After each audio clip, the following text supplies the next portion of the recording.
이번 주 중에 제가 신방을 하면서 핫팟이라는 것을 먹었습니다. 여러분 아시는 것처럼 핫팟을 먹을 때는 처음에 기본 베이스가 되는 국물을 주문하게 됩니다. 그래서 저는 이제 오리지널 국물을 주문했고요. 여기 이제 원하는 재료를 넣어서 먹는 거죠. 뭐 야채도 넣어서 먹고, 뭐 고기도 넣어서 먹었습니다. 근데 맨 마지막에 함께 식사하시는 권사님께서 이런 말씀을 하셨습니다. 이제 드디어 국물이 진국이 되었다라는 말씀을 하셨는데 그 말씀이 참 저에게 와닿았습니다. 왜냐면 저는 순간순간 그냥 맛있는 재료를 넣어서 먹는 것에 관심을 가졌는데 권사님은 그 재료들이 이제 마지막에 우려진 이 결과, 이게 진국이 됐다. 이 말씀이 마치 우리의 인생을 표현하는 것이 아닌가라는 생각을 하게 되었습니다. 마치 우리가 이 땅에 태어나게 되면 기본이 되는 베이스가 되는 국물을 하나님이 하나씩 다 우리에게 주시는 거죠. 그리고 인생의 여러 가지 경험들과 상황과 환경들이 모아져서 그것이 국물의 재료가 되고 이 국물의 재료들이 통과되는 것에 따라서 시간이 지나면 인생의 여러 가지 맛과 향기가 어우러지게 되는 것입니다. 오늘부터 시편 23편의 말씀을 6주 동안 나누기를 원하는데요. 마치 다윗의 인생 가운데 시편 23편의 말씀은 아마 그의 인생 가운데 잘 우려진 국물과 같다, 진국과 같다라는 생각을 하게 됩니다. 그래서 데릭 키드너라는 신학자는 시편 1편에 대해서 다음과 같은 이야기를 하였습니다. 한번 제가 읽어드릴 테니까 여러분 잘 들어보십시오. 이 시편의 단순함 이면에는 깊이와 강인함이 자리하고 있습니다. 그 평안은 도피가 아니며 그 만족 또한 안일에 머무르지 않습니다. 오히려 그 안에는 깊은 어둠과 임박한 공격에 맞설 준비태세가 갖추어져 있으며 시편의 절정부에 서는 어떠한 물질적 묘표가 아닌 오직 주님 그분만을 향해 나아가는 사랑이 드러나고 있습니다. 제가 생각하기에도 시편 23편은 다윗의 삶 가운데 참 단순하지만 정말 아름다운, 또 그의 삶 가운데 정말 멋지고 정말 빛이 나는 그런 고백이 이 시편에 담겨져 있다는 생각을 하게 됩니다. 그리고 그 이유가 무엇인가 생각을 해보니까 오늘 말씀의 제목처럼 자신의 인생 가운데 일하시고 역사하시는 하나님을 노래하고 있기 때문이라는 생각을 하게 됩니다. 그러니까 내가 이렇게 잘나서 내가 여기까지 왔습니다 라고 드러내는 시편이 아니라 나의 인생 가운데 하나님이 주인공이시고 나의 인생 가운데 하나님이 정말 일하셨습니다, 그분을 높입니다, 그분을 바라보길 원합니다 라고 이야기를 하고 있기 때문에 우리가 이 시편을 통해서 하나님을 바라보게 되고 하나님의 그 인자하심과 선하심과 아름다움을 우리가 바라보니까 이 시편을 통해 정말 아름다운 정말 고백이구나, 우리 마음이 자연스럽게 녹아지게 된다는 것입니다. 시편 23편 1절 말씀을 이제 한번 저희가 읽어보기를 원하는데요. 다시 한번 힘차게 읽겠습니다. 시작. 제일 먼저 나오는 단어는 여호와라는 단어입니다.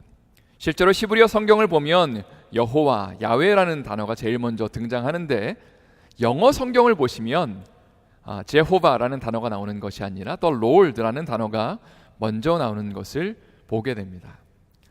이게 왜 그런가 설명을 좀 드리고 싶은데요. 유대인들의 전통에서는 여호와라는 단어, 하나님의 이름을 망령되 일컬으면 안 된다, 함부로 부르면 안 된다라는 그런 전통이 있기 때문에 하나님의 이름이 나오면 아도나이라고 부릅니다. 주님이라고 부르고요. 이 전통이 반영되어서 영어 성경에도 그냥 더 롤드라고 그렇게 번역을 한 것입니다. 근데 로드라는 단어에 L자에만 대문자가 쓰여진 것이 아니라 LORD, 네 글자 모두 대문자로 쓰여진 것을 보면 이 단어가 그냥 아도나이를 번역한 것이 아니라 야훼라는 단어를 로드로 번역했다는 것을 우리가 알 수 있습니다. 시편을 읽다 보면 많은 경우에 여호와, 주님이라는 단어가 제일 먼저 첫 단어로 등장하는 경우가 많이 발견되게 되는데, 왜냐하면 시편 기자는 하나님을 주인공으로 묘사하기 위함입니다. 이 부분이 참 중요하다는 생각을 하게 됩니다. 나의 삶을 묘사하기 위해서, 내가 이렇게 어렵고 힘든 삶을 살았지만 하나님이 나를 높이셨다라고 나를 드러내기 위해서 시편을 쓰는 것이 아니라 나의 인생 가운데 하나님이 왕이십니다.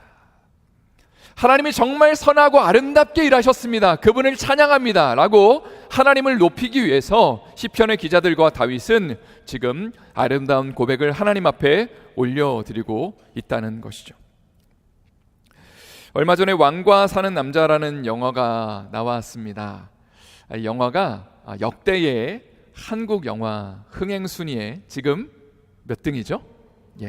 2등을 하고 있습니다. 엄청난 영화인데 필라델피아 지역에서도 단 며칠 동안 개봉을 했었습니다. 그래서 저도 이때를 놓칠세라 이 영화를 아무도 모르게 보고 돌아왔습니다. 유해진 배우가 연기를 얼마나 잘하는지 정말 별로 잘생기지는 않았잖아요, 그죠? 근데 연기 하나는 일품이라는 생각을 하게 되었습니다. 왕과 사는 남자란 영화는 조선시대 6대 왕이었던 단종 이홍위의 삶을 그린 영화입니다.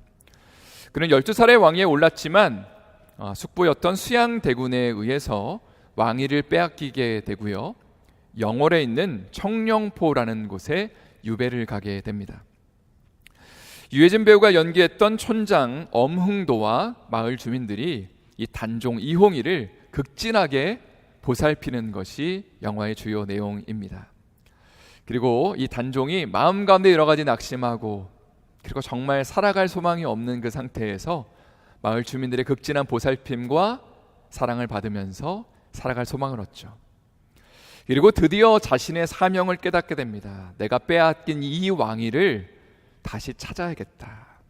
그리고 거사를 준비하게 되죠. 근데 문제가 하나 있습니다. 왕위를 되찾으려고 하니까 지금의 왕의 입장에서 보면 이것이 반란의 행위가 되는 것이죠. 그리고 단종을 보살피고 있는 마을 주민들이 지금 위기에 처하게 되는 겁니다. 실제로 촌장 어몽도는 단종이 지금 반란을 깨하고 있다는 것을 알고 있었고 이것을 위에 사람들에게 보고해야지만 그의 목숨이 잘 지켜질 수 있는 상황이었습니다. 그런데 관가에 가서 이 사실을 보고하는 것이 아니라 오히려 단종에게 찾아가서 그를 정말 사랑하는 마음으로 이러시면 위험합니다, 이러시면 안 됩니다 라고 그를 설득하는 장면이 등장합니다. 그때 단종은 이렇게 말을 하죠. 이제는 내가 사랑하는 사람들을 지키기 위해서 내가 이 일을 해야만 한다네. 그때에 어몽도가 이렇게 울면서 말을 합니다. 저도 당신이 사랑하고 아끼는 그 사람들 중에 저도 있습니까? 그때에 이홍이 단종은 이렇게 말을 하죠.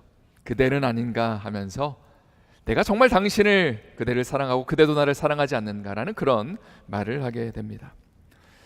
결국은 이 모든 계획들이 한 명에게 발각이 되어서 단종은 사약을 받게 되죠.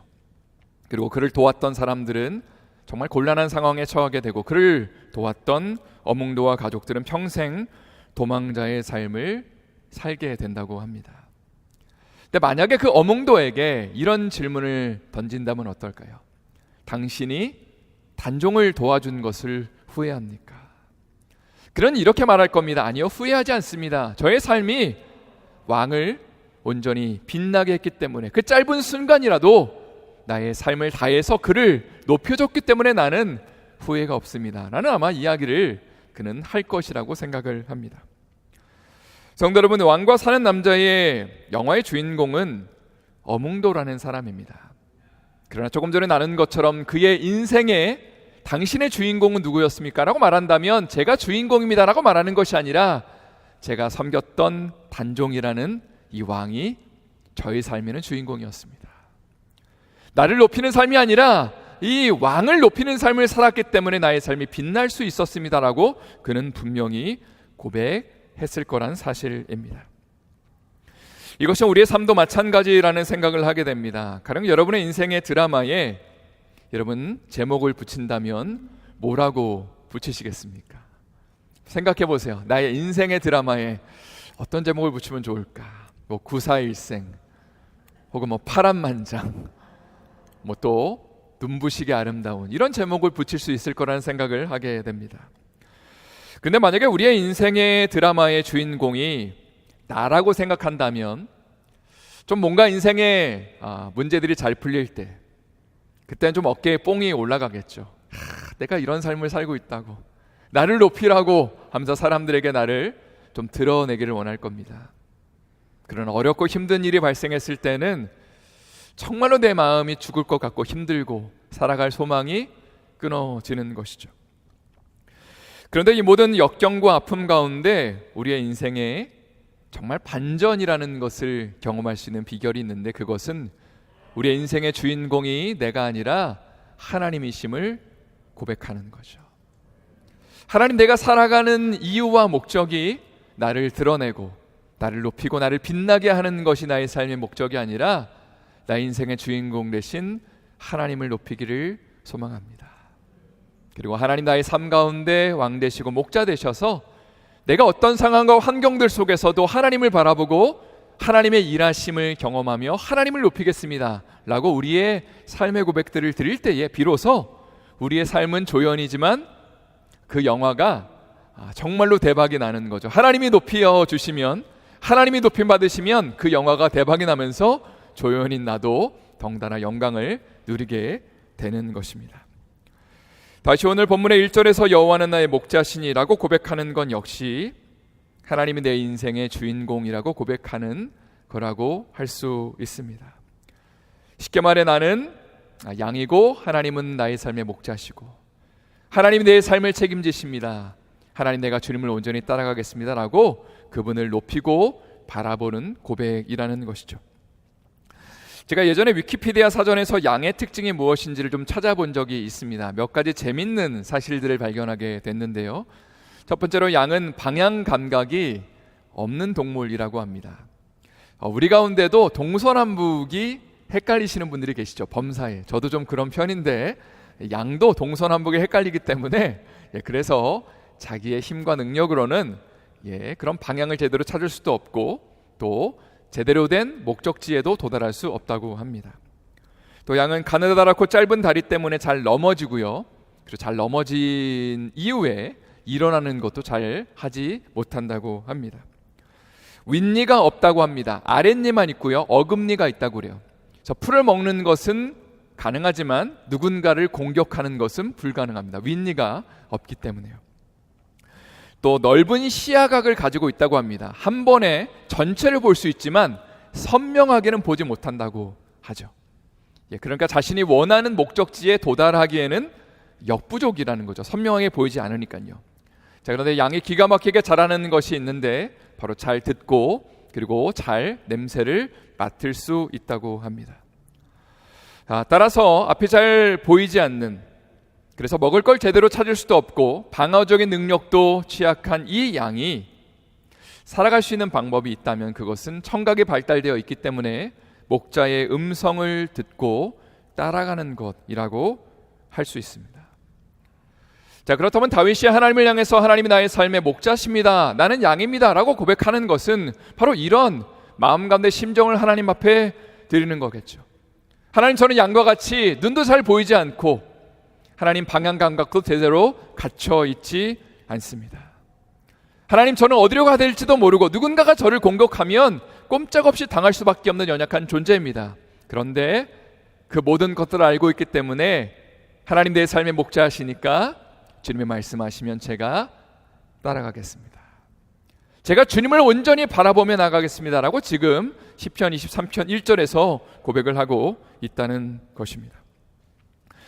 성도 여러분, 그런데 사실 곰곰이 생각해 본다면 엄밀히 이야기해서 다윗이 하나님을 목자로 삼고 따라간 것이 아니라 오히려 하나님이 다윗의 삶에 내가 너에게 목자가 되어지길 원한다, 내가 너의 삶을 인도하길 원한다 라고 그렇게 하나님이 목자의 삶을 자처하셨다라고 보는 것이 훨씬 더 성경적이라고 할 수 있습니다. 데릭 키드너라는 신학자는 그래서 이런 표현을 사용합니다. 시편에는 하나님을 묘사하는 여러 표현들이 등장합니다. 하나님을 왕으로 묘사하기도 하고요, 나의 반석이시다, 나의 구원자시다, 방패시다. 자, 그런데 하나님이 우리의 삶의 목자가 되신다라는 것은 목자는 양의 곁에 계속 거주하는 존재죠. 양을 떠나지 않습니다. 양을 지켜줍니다. 모든 것들을 책임지는 존재가 목자인데 하나님이 바로 우리의 삶의 목자가 되기로 자처하신 것이다.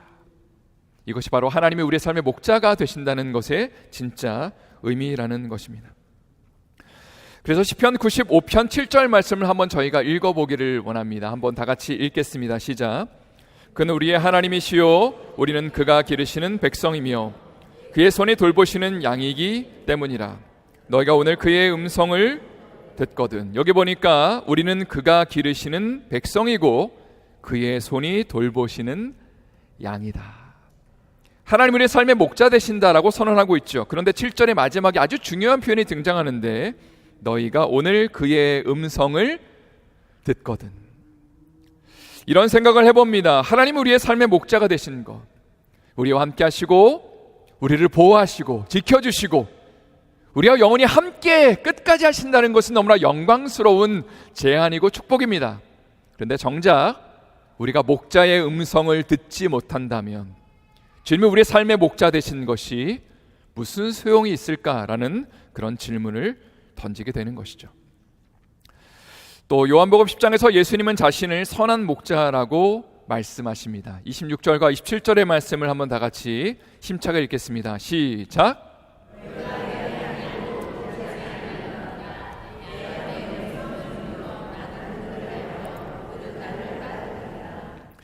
여기 보니까 예수님 당시에 두 부류의 사람들이 있었다는 것을 발견하게 됩니다. 26절에 보니까 하나님의 아들이 예수님이 이 땅 가운데 오셨음에도 불구하고 주님의 음성을 듣지 못했던 사람들이 있었습니다. 그런데 27절에는 예수님의 음성을 듣고 그분을 따랐던 사람들도 등장합니다. 우리가 예수님의 음성을 듣고 따르는 것이 무엇을 의미하는지 한번 질문을 던져보고 싶습니다. 그냥 단순히 주일날 정기적으로 교회에 와서 설교 말씀을 듣는다는 의미는 아닐 것입니다. 또 신앙생활을 10년, 20년, 30년을 하면서 설교를 많이 들었다는 의미도 아닐 것입니다. 오히려 우리가 양으로서 목자 되신 주님의 음성을 듣는다는 것은 우리가 하나님의 말씀을 듣는 가운데 우리의 심령 가운데 주님이 들려주시는 그 말씀을 우리의 마음이 반응한다는 의미겠죠.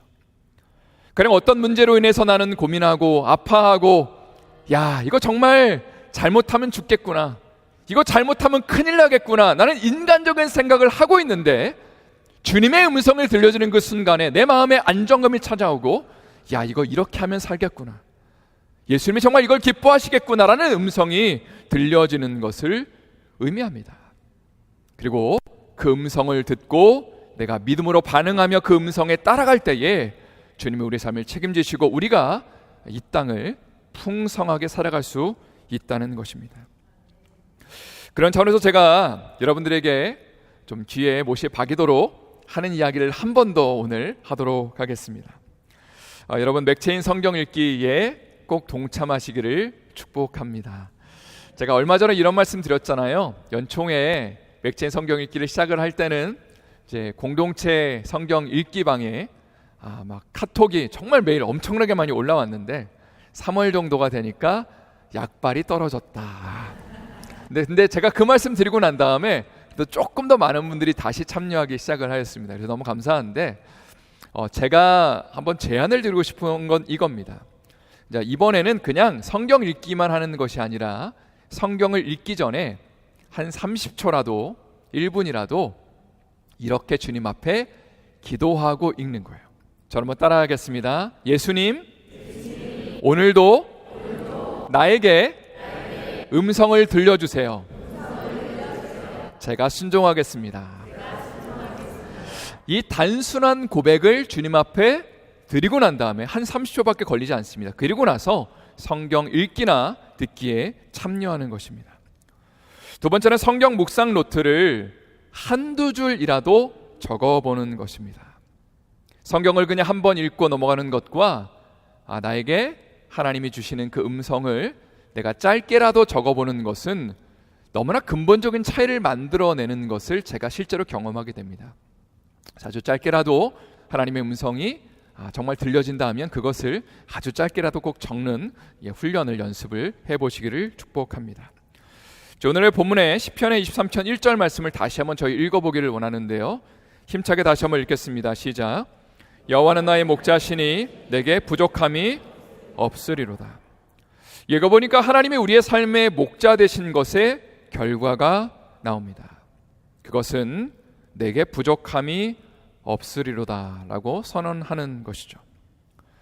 성도 여러분, 사실 무엇인가가 넘치는 삶, 풍족한 삶과 부족함이 없는 삶은 근본적으로 다르다고 할 수 있습니다.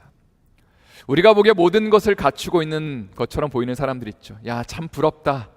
야, 저 사람은 없는 게 없구나 라는 생각이 들지만 실제로 그 사람이 날마다 불평을 하고, 야, 나는 이게 부족해, 나는 이것도 없어 라고 하는 그런 모습들을 자주 목격하게 됩니다. 가령 명품백을 여러 개 사면 부족함이 없어질까요? 좋은 집에 살면, 좋은 자동차를 타면 부족함이 없어질까요? 아마 순간적으로는 만족함이 있겠죠. 야, 나 이제 다 가진 것 같다라고 생각하겠지만 시간이 지나면 또다시 난 이것도 없어, 난 저것도 없어 하면서 불평하는 삶이 시작되는 것을 보게 됩니다. 그런데 여호와가 나의 목자가 되셔서 부족함이 없다는 것은 무엇을 의미할까요? 물론 우리의 삶에 여러 가지 것들이 부족해 보이고 결핍이 있는 것처럼 보일 수도 있습니다. 자, 그런데 신앙생활의 핵심은 부정적인 상황이나 결핍을 바라보는 것이 아니라 어떤 삶의 이슈와 아픔들이 발생했을 때 이거를 해결하려고 노력하는 것이 아니라 목자 되신 하나님을 바라보는 것입니다. 이게 너무나 중요한 거예요. 부정적인 삶의 이슈들을 해결하려고 발버둥 치는 것이 부족함 없는 삶의 비결이 아니라 우리의 삶에 풍성함을 주시고 우리 삶의 왕이 되시고 우리 삶에 정말 가장 좋은 것을 공급하시는 하나님을 바라보고 그분과 교제하며 그분의 아름다움을 갈망하며 그분을 정말로 알아가는 삶을 살아갈 때에 하나님과 함께하는 삶 가운데 내 삶에 부족함이 없구나 라고 고백하는 그 믿음의 신앙의 고백이 흘러나오게 되더라는 것입니다. 실제로 다윗의 삶을 묵상해 보면 부족함이 아주 많은 삶을 살았습니다. 그럼 사울 왕에게 쫓겨다니면서 10년 이상을 광야에서의 시간을 보냈습니다. 또 왕이 되고 나서도 자신의 아들 압살롬에게 반역이라는 것을 당하죠. 그리고 왕궁에서 쫓겨나서 야, 잘못하면 내가 죽을 수도 있다라는 그런 생각을 하게 됩니다. 그렇지만 그의 삶 가운데 나의 삶에 부족함이 없습니다라고 고백할 수 있었던 이유는 이 모든 문제가 해결되었기 때문이 아니라 하나님 나의 삶의 목자 되셔서 내가 그분의 음성을 듣고 따를 때에 영원하신 하나님과 인격적으로 대면하면 할수록 그분의 은혜와 영광이 내 삶 가운데 내 어두운 삶에 비춰질 때에 주님 비로소 내가 주님 때문에 부족함이 없네요, 하나님 한 분이면 내 삶에 만족이 있네요 라고 고백하면서 하나님 앞에 믿음의 길을 걸어갈 수 있었다는 것이죠. 이런 은혜와 축복이 우리 삶에 넘쳐날 수 있기를 예수님의 이름으로 축원드립니다. 설교를 마무리하면서 두 가지를 간단하게 좀 나누고 싶습니다. 첫 번째는 시편 23편에 대한 존 파이퍼 목사님의 묵상입니다. 목사님은 이런 말씀을 하십니다. 시편 23편에서 1절부터 3절까지는 하나님을 다윗이 3인칭으로 묘사하고 있다는 거예요. 여호와는 나의 목자시니, 또 그가 나를 푸른 풀밭에 누이시며 그가 나를 쉴만한 물가로 인도하십니다. 그라는 단어가 많이 나오는 거죠. 그러나 4절과 5절에 가면 이 3인칭이 2인칭으로 바뀌게 됩니다. 물론 한국말 성경에서는 주께서라는 단어가 사용됐지만 실제로 히브리어 원어를 보면 you라는 단어, 당신이라는 단어가 사용되고 있다는 거죠. 그러면서 존 파이퍼 목사님은 이렇게 말을 합니다. 하나님께 직접 말하고 고백하는 것 없이 하나님에 대해 너무 길게 말하는 것은 좋지 않습니다. 쉽게 말해서 우리가 신앙생활을 하면서 두 가지가 공존하게 되는데, 첫 번째는 하나님에 대해서 고백하는 것입니다. 하나님에 대해서 이야기하는 거죠. 하나님은 나한테 좋은 분이세요. 하나님은 목자세요. 어떤 객관적인 사실을 묘사하는 것입니다. 자, 그러나 동시에 우리는 하나님께 직접적으로 사랑을 고백하며 우리의 필요를 아뢰야 되는 거죠. 하나님, 당신이 내 삶에 계셔서 제가 너무나 행복합니다. 예수님, 정말 제가 당신을 사랑합니다. 예수님, 내 삶의 왕이셔서 내가 너무나 기쁩니다 라고 하나님 앞에 우리가 직접 대면하면서 우리의 필요를 아뢰고 우리의 사랑을 고백하는 것이 필요하다는 것입니다. 사실 신앙생활을 오래 하면서 하나님에 대해 아는 것이 많이 있지만 정작 하나님과 친하지 않은 분들이 꽤 많다는 것을 발견하게 됩니다. 그렇다면 우리가 하나님에 대해서만 이야기하는 것이 아니라 하나님께 직접적으로 사랑을 고백하고 때로는 어렵고 힘든 것들을 주님 앞에 아뢰고 주님, 내 삶의 목자십니다. 나를 이끌어가 주세요. 주님의 음성을 들려달라고 고백하는 우리의 삶이 되기를 축복합니다. 한 가지 더 나누고 싶은 것은 지난 화요일 날 둘러스 훈련을 하는데 한 집사님의 말씀을 좀 여러분과 함께 간단하게 나누고 싶습니다. 말씀 묵상을 이 집사님께서 나눠주시는데 시편 32편 본문을 이야기하셨습니다. 다윗이 하나님 앞에 죄를 고백하는 장면인데 3절에 이렇게 되어 있죠. 내가 입을 열지 아니할 때에 종일 신음함으로 내 뼈가 쇠하였나이다. 이 장면을 묵상하면서 다윗은 죄를 고백하기 위해 종일 신음했다, 뼈가 쇠하다라는 고백을 보면서 집사님은 이렇게 생각이 들었다는 거죠. 나는 죄를 고백하는 것을 너무 쉽게 생각하는 건 아닌가? 하나님은 아직 이 죄를 용서할 마음이 없는데 그냥 내 마음 편하자고 하나님 죄 회개합니다 라고 말하고 그냥 그 죄를 잊어버리고 있는 것은 아닌가? 나는 정말로 하나님과 제대로 된 관계를 맺고 있는가를 돌아보게 됐다는 거죠. 그리고 제가 이 말씀을 들으면서 이런 말씀을 드렸습니다. 집사님께서 지금 너무나 중요한 것을 말씀하시고 있는 것 같다고. 신앙생활의 핵심이라는 것은 물론 우리가 정적으로 예배를 드리고 봉사를 하고 하나님 앞에 무엇인가를 드리는 것, 하는 것도 중요하지만 진짜 중요한 것은 하나님과 관계를 맺는 거라고, 하나님과 정말 친해지는 거라고, 그분을 사랑하는 거라고, 어떤 내 삶의 이슈와 문제로 인해서 그분과의 관계가 끊어졌다면 그 관계를 회복하려고 발버둥 치는 거라고. 그리고 우리 둘러쓸 가운데 정말 하나님을 사랑하는 분들이 많았으면 좋겠다고 제가 그렇게 도전을 드렸습니다. 말씀을 마치면서 오늘 말씀의 제목을 다시 한번 읽어드리겠습니다. 주인공이 바뀌면 인생이 달라진다. 성도 여러분, 여러분의 인생의 주인공은 누구십니까? 여러분이십니까? 아니면 하나님이십니까?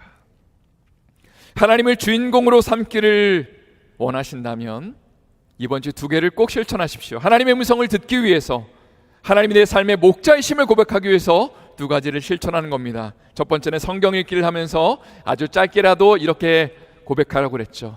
예수님, 내 삶에 주님의 음성을 들려주세요. 제가 듣겠습니다. 두 번째는 아주 짧게라도 하나님이 주신 그 음성과 말씀을 묵상 노트에 기록해 보는 것입니다. 그리고 다음 주에 왔을 때에 치사하지 않게 여러분들에게 이 2가지를 실천했는지를 저는 물을 것입니다. 그리고 잘하신 분들을 제가 격려하고 박수를 쳐드리도록 하겠습니다. 그래서 어렵지 않은 적용이지만 여러분 함께 실천하시는 가운데 주님과 동행하는 한 주의 삶이 되기를 예수님의 이름으로 축원드립니다. 이 시간 함께 우리 합심으로 기도하기를 원합니다. 오늘 말씀을 기억하면서 기도하실 때에 하나님 우리의 인생의 주인공이심을 인정하기를 소망합니다.